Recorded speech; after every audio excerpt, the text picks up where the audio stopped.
In this presentation, we will learn about the important terms in the lesson atomic structure, which are isotopes and isobars.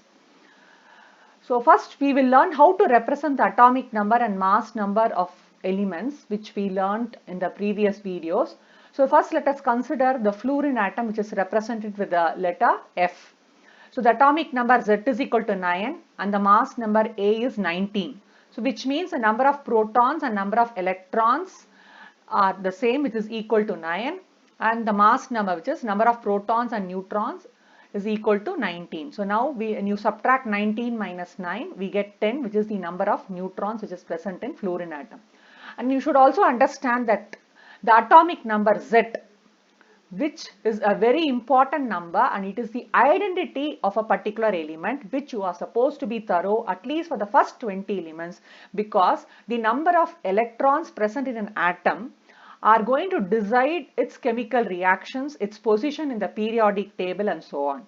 So you are supposed to memorize at least the first 10 or 20 atomic numbers of the first 20 elements. So let us consider the next example, cobalt, which is represented with the symbol CO. The first letter is capital and the second letter should be written as small letter. So the Z is 27 and the A, symbol A, mass number is 59. So the number of neutrons is obtained by subtracting 27 from 59, that is A minus Z, which is 59 minus 27, that is equal to 32.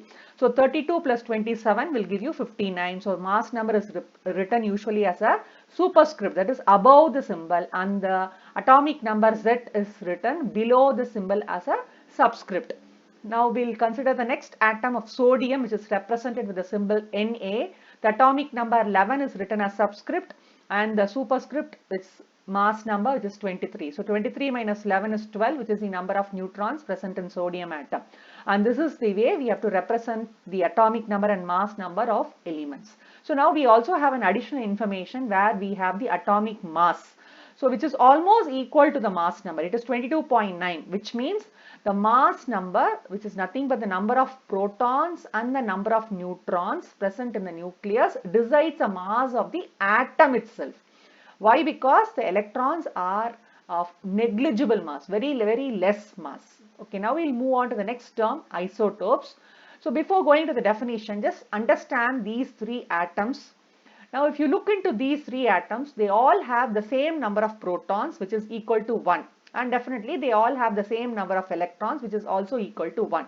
So atomic number is 1. So we know that since atomic number is 1 for only one first element in the periodic table, which is hydrogen. So these all are the representation of the atom hydrogen.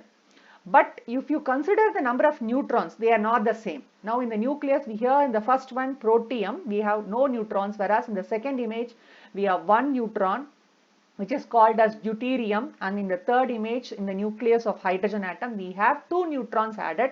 So totally the mass number is 3 here. So that is why we have 3 in the superscript here. So it is called tritium. So these are the 3 atoms of hydrogen which have different number of neutrons in the nucleus but the same number of protons and electrons, which means they all have same number of atomic number, same atomic number. So these 3 are called the isotopes. So these are the 3 isotopes of hydrogen, which are protium, deuterium and tritium. So when you define what is an isotope, isotopes are the atoms of the same element. Why? They are the same element, which means they all have the same atomic number. That is why they are of same elements, right? So they have different number of neutrons. Since they have different number of neutrons, the masses are going to be different because they have extra added neutrons in every atom that you saw in the previous slide. Since the number of neutrons have increased, so definitely the mass number is increased. So mass of atom also will definitely increase. But the number of protons and electrons are same. So we know that the protons and neutrons are in the nucleus. So it is the electrons that are going to take part in a chemical reaction. Since in the isotopes, the number of electrons have not changed, their chemical properties are definitely not going to change for these isotopes, right? Do you follow? But what about the masses? They are different. So definitely the physical properties will vary for these isotopes.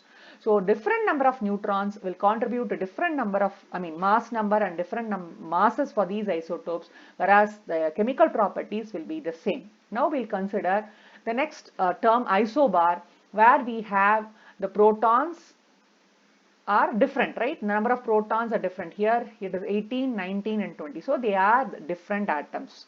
So since atomic numbers are different, they are not the same atoms of same element. So now we have the first atom of argon with 18 as atomic number. That is why we have 18 protons. The second atom with potassium, symbol is K. We have 19 as atomic number, so protons are 19. And here is calcium where we have 20. The number of protons is 20. So the atomic number is 20. But when you just add the number of protons and neutrons, which is mass number, it happens to be 18 plus 22, 40. 19 plus 21 is 40. 20 plus 20 is 40. So all their mass numbers are same. So they are the atoms of different elements. So definitely the properties are going to be different.